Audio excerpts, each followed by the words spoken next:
Okay, here we are in our fan cart force and acceleration lab. You should make sure you read the top of this page. I'm going to jump straight to the video so we can see what's going on here. First, I'm just going to play the video.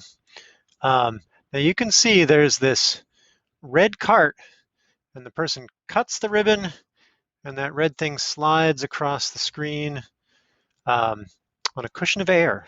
Basically, this silver track that it's riding on has little holes in it that are blowing out air. The red piece is floating on a thin cushion of air. On top of the red piece, this black sort of box that we see right here, this is actually a tube around a fan, a propeller motor, run off a battery here. And this is all capable of sliding very smoothly down the track, floating on that cushion of air. It's been tethered to the left-hand side by this piece of ribbon here attached to a spring. We're looking down from this camera on this the back side of the cart here. And under normal conditions, the spring is relaxed. When we turn the fan on, as seen now, the spring has been stretched out. When the person cuts the ribbon, the spring springs back and the cart cruises across the track.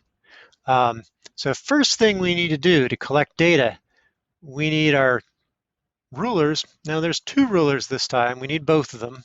And we need our stopwatch. I'm going to push my stopwatch over here. I'm going to kind of ignore my centimeters ruler for a moment. And I'm going to look at this top ruler that's labeled N. Now N is for newtons, which you should have heard the word Newton used in terms of force already. So this ruler is actually calibrated so that when the spring stretches out, it's going to register how many newtons of force are being put on that spring to pull it out. So what we need to do first is set our ruler to some 0 point.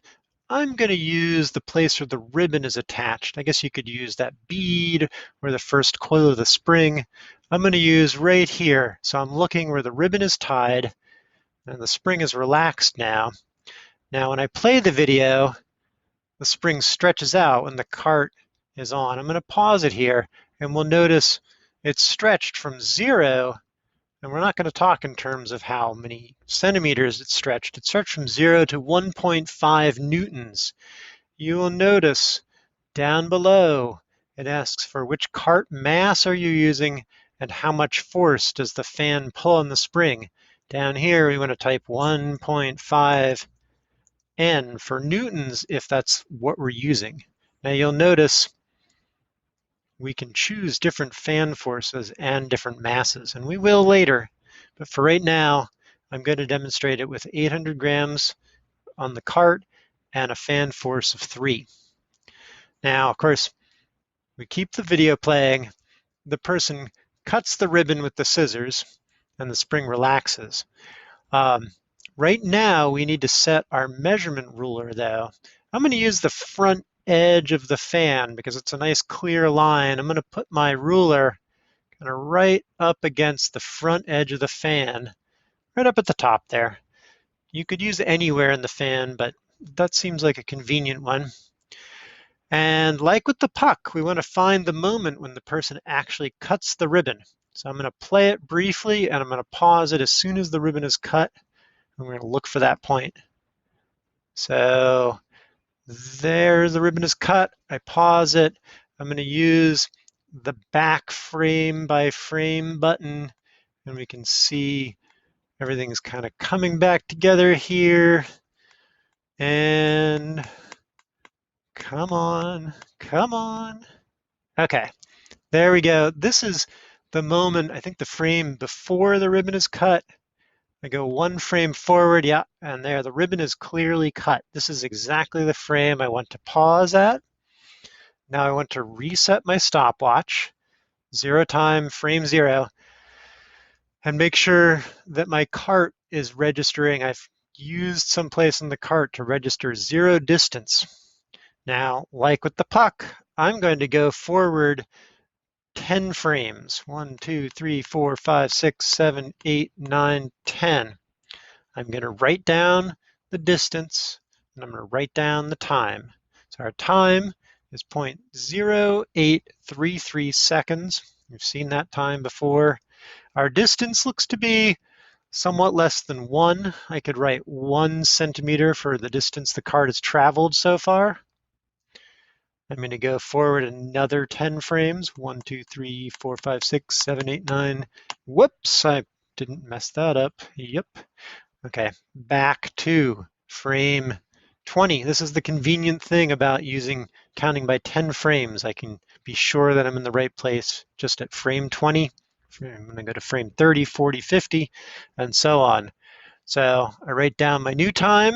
I write down my new distance of like 2.5. You can do 2.5, 2.5 centimeters. Then I'm going to go to frame 30, quarter of a second, 0.25 seconds, distance of maybe 6 centimeters, frame 40, and so on. I will repeat that until I run out of ruler, or I've got maybe 10 data points. I need at least, let's call it 10 data points, or the end of the ruler is reached. So we're going to repeat that whole process. Until then, take all of our data, all of our times, and all of our distances. Don't get confused between these two rulers. Then I'm going to take all that to Desmos, and I'll put in, just like we did with the puck, times and distances. I'll make a graph.